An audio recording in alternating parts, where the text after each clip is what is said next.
Hey guys, how's it going? My name is Auntie TG. For those of you who don't know me and for those of you who do, thank you for joining another wig review. Today's wig that I'll be reviewing today is by Sensationnel. So go ahead and watch me install the wig and then go back and I'll give you my 2 cents of whether you should begin this wig up. Let's go.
you've watched me install the wig, let's go ahead and talk about some specs about the unit. The unit that I'll be reviewing today is by Sensationel Butta Lace. It's a human hair premium fiber blend. It is part of their wet lace collection. I have it in the style Beach Wave 20 inches.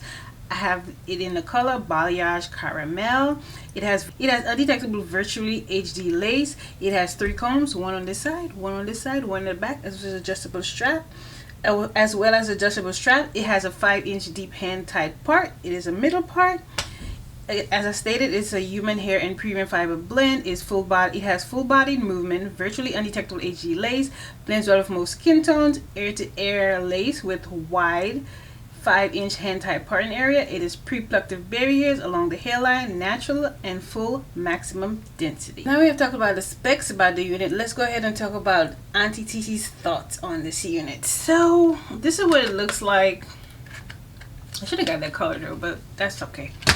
And this is what mine looks like. So I did go ahead and cut the front a little bit layered just to frame my face. I went ahead and swooped the baby hairs, and that's about it. I did add some tighter curls to the layering of the part that I did cut. Do I enjoy the unit? Yeah, I guess so. There's nothing wrong with it. I just didn't like how it came, so I had to customize it to frame my face some more. So with that being said, what would I rate the unit? I rate this unit a 9.5. There's nothing wrong with it. It does have some flyaways, but that's because I cut the lace off and I cut a little too far back on the lace. So it does have some shedding and some flyaways. It doesn't have any tangles that I've noticed. I love the length. It is about, well, 20 inches. So yeah, it's 20 inches. It's a great put on and go wig. It is very beginner friendly, and it's very beginner friendly. So with that being said, I will go ahead and give Beach Wave 20 inches a 9.5. So if you got to the end of the video, you're the real MVP. Don't forget to like the video, share the video, and I'll see you in the next wig. Bye guys.